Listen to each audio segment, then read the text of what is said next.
Hey everyone, I'm Jessie Lang, coming to you from Ferrari Beverly Hills, because less than 2 months after the world lost automotive icon Carroll Shelby, the industry has lost another great. Sergio Pininfarina, one of Italy's most important and most prolific automotive designers, has died at the age of 85.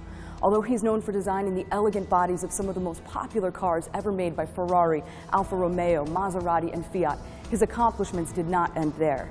And today, we're taking a look back at the diversity and depth of his storied career. Born the son of a carriage maker, Pininfarina carried forth his father's legacy of and love for Italian automotive design. His father, Battista Pininfarina, began a career at a coach-building firm when he was just 13 years old, and by age 17, had begun designing professionally on his own. By 1930, he founded his own coach-building company and quickly distinguished himself as a unique artist by breaking away from the curvy, ornate traditions of the 1930s in favor of designs that utilized straight, clean lines. The simplicity in his car bodies was not only attractive, but was also easier to produce, and it attracted the attention of such companies as Fiat, Alfa Romeo, and Ferrari. In 1950, with Battista's business gaining international interest and increasing demand, he invited his son Sergio to join his company. Sergio, who had recently graduated with a degree in mechanical engineering, quickly became involved in all aspects of the business, from designing car bodies to implementing manufacturing techniques and testing marketing ideas. Like his father, he had a passion for forward-looking technology, and within a short time, established himself as a strong visionary with boldly creative impulses. In 1960, Sergio became general manager of his father's firm, and 1 year later also became managing director. When his father died in 1966, he took over as chairman of the company, and his rise to stardom began. His first major success came with a deal he made with Ferrari. Confident that a new consumer market was burgeoning, Sergio convinced Ferrari to allow him to design 2 auto body prototypes for a new 12-cylinder race car quality vehicle. The first, the 250 GTO, was an extremely expensive race car that only the rich and the famous could afford. The second car, the 250 GTE, was a slightly powered-down version of the original and still carried a hefty price tag. Yet despite that it cost $15,000, which was a large sum of money in the 1960s, it became one of Ferrari's best sellers and led to one of Sergio's best-known designs, the Dino series of mid-engine cars. Produced between 1968 and 1976, the Dino series became a signature of Italian sports car design. And, serving as a direct competitor of the new Porsche 911, it launched Ferrari and Pininfarina into the mass-market car business. For more than half a century, Sergio maintained a working relationship with Ferrari, a role that's rumored to have come with the responsibility of managing the very large egos of temperamental designers, in addition to producing automotive design concepts. And he sat on the Ferrari board of directors from 1969 to 2011. I will best remember him saying, yes, your point is absolutely correct. However, let me tell you that when we start designing this, we were thinking about, et cetera, you know, and for sure at the end of the whole conversation, it will bring you around to see his point of view about design.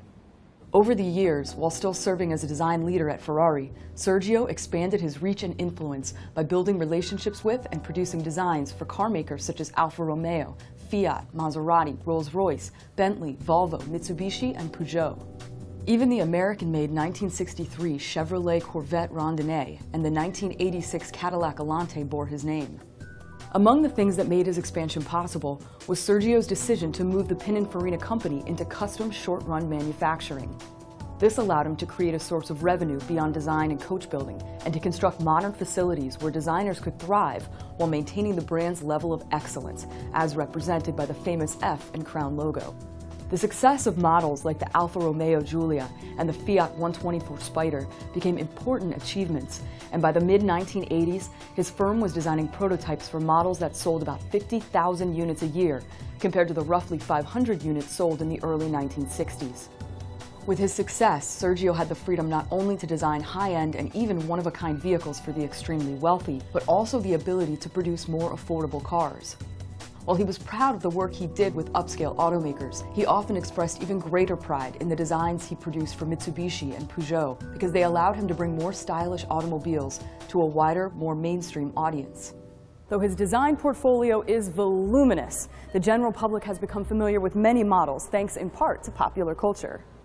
The iconic 1984 Ferrari Testarossa, for example, was featured in popular television series like Murder, She Wrote and Miami Vice, as well as in films like The Stepford Wives and Ghost. And who could forget the 1961 Ferrari 250 GT from Ferris Bueller's Day Off? In fact, to give you a sense of this value this ultra-rare roadster possessed, only 100 of these cars were ever made, and were so expensive that Hollywood filmmakers couldn't afford to purchase one only to destroy it at the end of the movie, so they actually made a replica instead. Through and through, Sergio's designs influence not only popular culture, but also the human imagination and the automotive industry at large. But his accomplishments outside the realm of automotive design and manufacturing were nearly just as staggering. As a European industrialist who was well respected by colleagues, he was able to combine his hands-on industry experience with his political acumen and served as a member of the European Parliament for over a decade. In 2005, he was made a life senator by the Italian state, and over the years was also awarded 4 honorary degrees. And all the while, he continued designing cars well into his 70s, with the 2003 Maserati Quattroporta and the 2004 Ferrari Scaglietti being some of the last concepts he brought to life. He was an incredible businessman. He was also president of the Confindustria, which is at one point, the association of all the industrialists in Italy. He was a family man. He put his family in front of business, in front of anything else. And he was a very remarkable, person, in many capacities. With a relentless drive to create, Sergio Pininfarina bestowed on the motoring world an incredible level of industrialism, and through his unique collaborations with diverse automotive entities, forged a personal empire that left the industry forever changed. The loss of this automotive legend is a grievous one, and begs the question, who are the designers of today whom we'll later look back on with reverence? Who will be spoken of in similar terms 50 years from now? Let me know what you think on our message boards. That's it for this edition of Wide Open Throttle. Special thanks to Ferrari Beverly Hills. I'm Jessie Lang, and I'll see you next week.